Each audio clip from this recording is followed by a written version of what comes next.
Drage gledalke in gledalci, lepo pozdravljeni v novi izdaji oddaje Športna ideja. Danes v našem studiu gostimo malo nogometnega sodnika Aleša Müllerja. Pozdravljeni v našem studiu. Pozdrav. Aleš, bliža se majsko evropsko malo nogometno prvenstvo, ki ga bo gostila slovaška Bratislava. Sami boste tam kot eden od sodnikov. Kako poteka to odštevanje, kakšna so pričakovanja pred odhodom na Slovaško?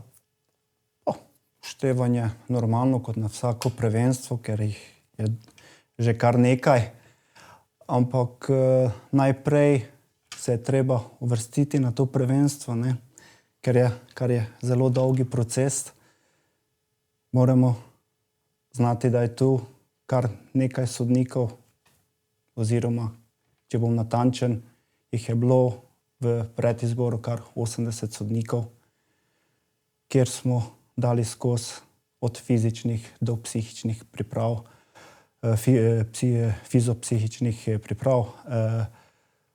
Tukaj tudi gre za znanje angleščine in potem se naredi ožji izbor, ki potem gre na 40 sodnikov in potem v tem ožjem izboru se spet zbira in na koncu pridemo do številke 14, ki smo povabljeni bili na to evropsko prvenstvo.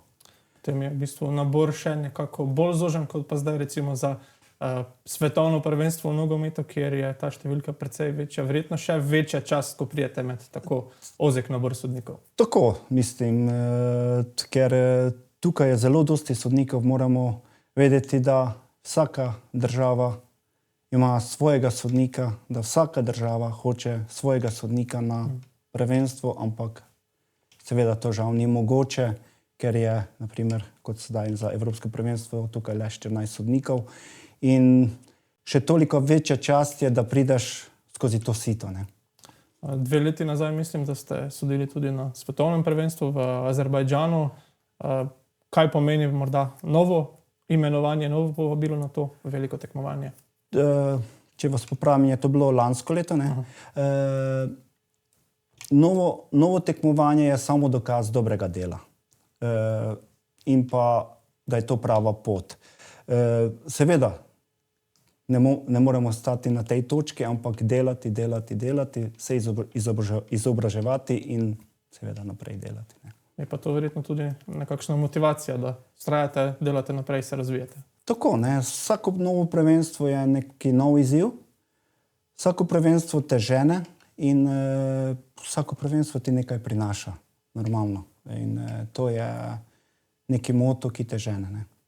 Ne boste edini Slovenec v Bratislavi, tudi slovenska reprezentanca bo zastopala naše barve, sicer v zahtevni skupini, kot pravijo spremljevalci malega nogometa. Kako daleč lahko posežejo naši fantje? Upamo, da čim dlje, ne. Upamo, da čim dlje. Seveda, če gledamo na primer budžete slovenske reprezentance in drugih reprezentantov, to bom povedal, zelo velike razlike in tukaj lahko govorimo, da že z uvrstitvijo na evropsko prvenstvo je za slovensko reprezentanco velik uspeh. Priti čez skupino in tudi dlje je še pa seveda večji uspeh, ne. Fantje so se oziroma se pripravljajo na to prvenstvo. Pred dnevi so odigrali prijateljsko pripravljalno tekmo z Bosno in Hercegovino. Opazil sem, da je za reprezentanco zaigral tudi Denis Popovič, ki ga kar dobro poznamo z velikih terenov, če tako rečemo. Kaj morda to vključevanje pomeni tudi za samo izpostavljenost, sam razvoj malega nogometa pri nas? Upajmo, da je temu tako, da bodo tudi drugi igralci oziroma vsi drugi spremljevalci, tako povedano, opazili, da ta nogomet ni kar tako samo. Da je to velika stvar, da to gre skozi velik proces in da je velika čast biti na takšni zadevi. Če se vrneva k vam, že nekaj teh velikih tekmovanj ste dali skozi. Kaj morda pomenijo te pretekle izkušnje? Se zdaj morda kaj lažje pripraviti, lažje soditi na teh tekmah, ko imate že neko kilometrino za sabo? Seveda je lažje. Vsako tekmo je lažje, ampak sprostiti se je tukaj nemogoče. Ker vsaka tekma je poglavje za sebe. Na vsako tekmo se je treba posebej pripraviti in na vsako tekmo je treba iti 100%. In kot nekateri pravijo, ko imaš neke smernice, lahko greš čez njih, ampak ne. Tukaj ni enakih tekem. Vsaka tekma je svoje poglavje in zgodba zase. Ja. Prej smo omenjali Slavka Vinčiča, ki je bil uvrščen na seznam sodnikov za svetovno prvenstvo v ZDA. Sodniki v velikem nogometu opravijo pred prvenstvom verjetno nekaj tedenske priprave. Kako to poteka pri vas v malem nogometu? Tudi pri nas je enako. Tudi pri nas je enako. Sicer smo mi te priprave in vse te, kot sem že prej omenil, teste upravljali preko Zoom aplikacije, ker je bilo nemogoče toliko sodnikov, naprimer, spraviti na eno mesto. Naprimer, lani smo bili v Bolgariji, da smo to upravili. Letos pa pač, ker je to bilo januarja in februarja, je to potekalo preko Zoom aplikacije in smo pač vse svoje rezultate pošiljali oziroma so nas spremljali preko Zoom aplikacije. Testi so pa isti, naprimer ta ARIA test je isto kot naprimer za FIFA sodnika, pomočnika, ki ga moramo preteči. Tudi še ta dva druga testa, ki sta koda in koda 1, sta tudi enaka. Tako da je kar nekaj. Ne? Lahko rečemo, da so priprave sodnikov enako resne kot v velikem nogometu. Tako. Na teh velikih tekmovanjih se verjetno srečujete sodniki iz številnih držav. Kako sicer poteka sodelovanje z njimi? Zelo v redu. Zelo v redu. Sodniki se nekako že poznamo. Naprimer, zveza pa tudi poskrbi, da tudi pride na takšna tekmovanja, tudi pridejo kakšni odmevni oziroma bivši sodniki, kot so naprimer veliko čast mi je bilo, da sem skupaj lahko sodil z Markom Klettenburgom, poznamo ga po finalu leta 2016 Lige prvakov in pa Evropskega prvenstva.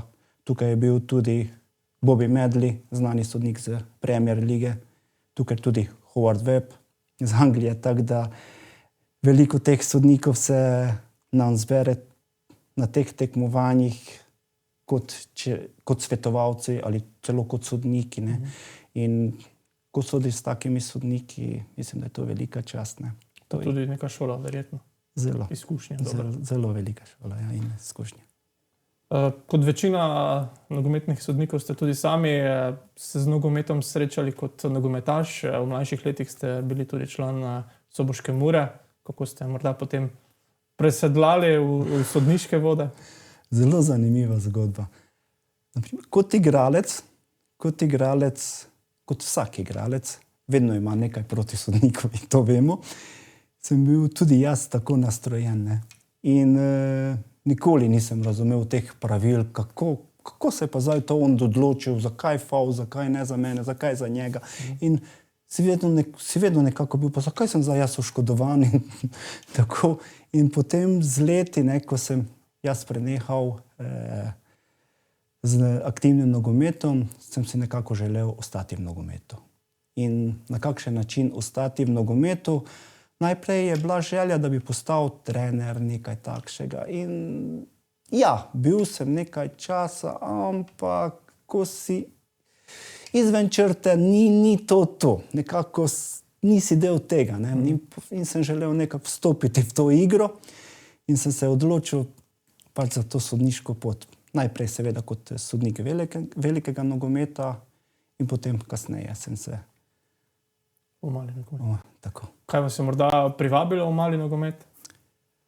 Predvsem izstop iz velikega nogometa, ker tam več, tako povedano, ni bilo mesta več za mene. In jaz sem pa nekako imel željo napredovati. In sem pač šel nekako spet od začetka in jaz vedno pravim, ko se ene vrata zaprejo, se vedno druga odprejo in to je pot, ne, ki jo moraš iti čez, ne. Zdaj v bistvu že 10,5 let praktično sodite v malem nogometu, če sem pravilno razbral statistiko. Tako, ja. Kako je morda šlo s tem napredovanjem, glede na to iz te lokalne ravni pa do zdaj elitne skupine sodnikov? Primer, prva 3 leta sem sodil samo na lokalni ravni. Je to bilo normalno, vse, sem se pač sprijaznil s tem, da pač sodim tu, nekaj delam, kar imam rad. In potem se je ustanovila ta Slovenska malo nogometna zveza in seveda so tu bila višja tekmovanja, pokalna tekmovanja in seveda kot eden najboljših sodnikov naše lige, ne, bom povedal, Ravenske lige, sem bil tudi uvrščen, da sodim te lige na prvi slovenski ligi. In normalno potem s časoma tam napreduješ in zdaj sem že, mislim, da 11 let mednarodni sodnik. Kot sodnik iz tega vašega pogleda, kje so morda največje razlike med malim in pa velikim nogometom, če mu tako rečemo? Predvsem na hitrosti. Predvsem na hitrosti in ker tukaj, ker je manjše igrišče, je več duelov. Več pozornosti, več duelov in tu je največja razlika, ki jo ima mali in veliki nogomet. Seveda, pravila so skorajda ista, ampak razlika je pa predvsem tu v duelih in tu. Mogoče zaradi te hitrosti delo sodnikov še kaj zahtevnejše, glede na to, da vseeno odločitve morate sprejemati v delčku sekunde. Tako, naprimer na velikem nogometu vedno imaš tiste 3-4 sekunde, ko lahko akcijo potegneš nazaj, ne.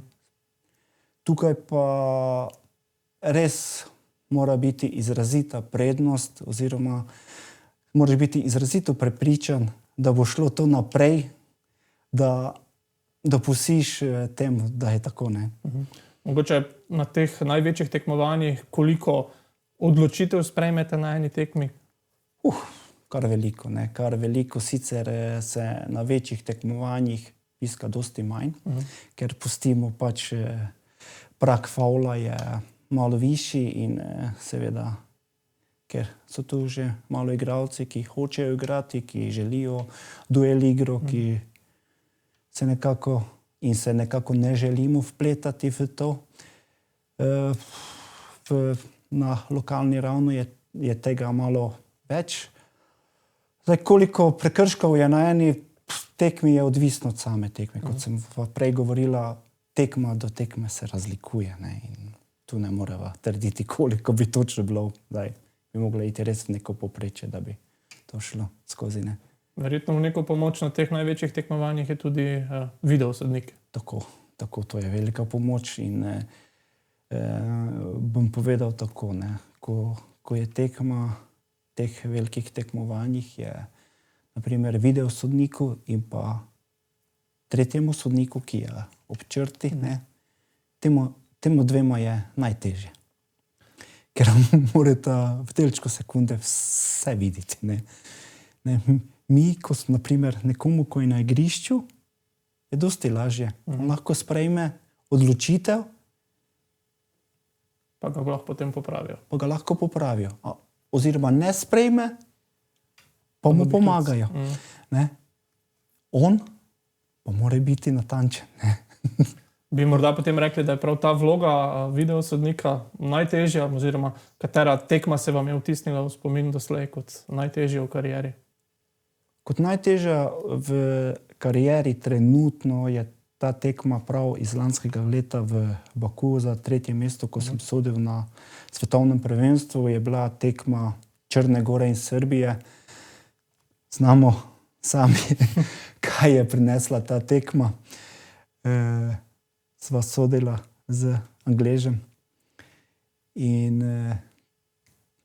bom bom nekako tako povedal, ni bilo nobenih konfrontacij ali ni nobenih, so bili prekrški in sva na koncu podelila 15 rumenih kartonov, ne, kar je res ogromno, ampak na koncu so se vsi strinjali in tudi na analizi, ne, je bilo vse prav, ne, tako da to povem, da je bila zelo težka tekma in Rekli, da se vam je potem prav ta tekma najbolj vtisnila v spomin. tako, mislim, še se vleče, ne.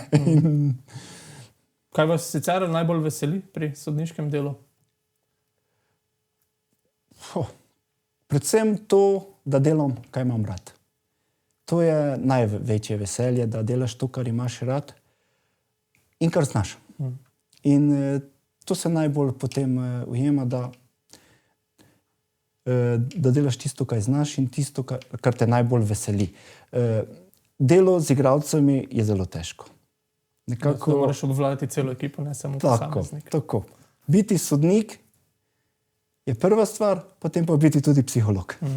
Biti psiholog, nekako, kako nam to uspeva, je spet eno vprašanje, ne. Naprimer, jaz se skoncentriram na tekmo tako, ne. Naprimer, na teh večjih tekmovanjih seveda imamo tudi video analize. Tudi mi sodniki imamo video analize in se pripravljamo na določene tekme, ne. Oziroma, naprimer, jutri imamo naprimer tekmo, ne vem, Anglija, Belgija.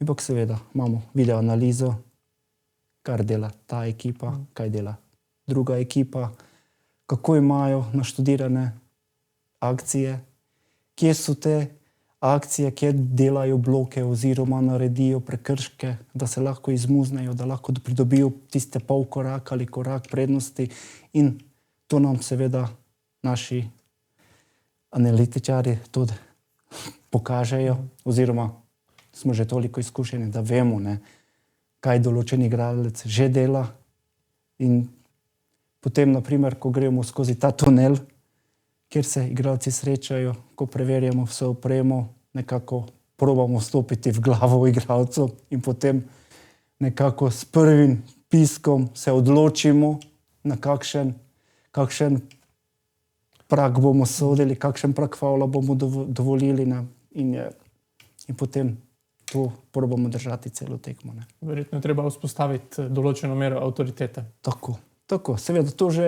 po teh letih moram že povedati, da tudi igralci vedo, kdo jim sodi, kdo prihaja, ampak na višjem nivoju so že, bom tako povedal, že skoraj profesionalci oziroma bivši profesionalci in sami vejo, kaj lahko in kar ne, ker so tukaj že, tu je veliko kamer, tu je video kot varne in vejo, da se vse vidi, tako da si ne morejo privoščiti takih zadev, ne, kaj ne bi smeli.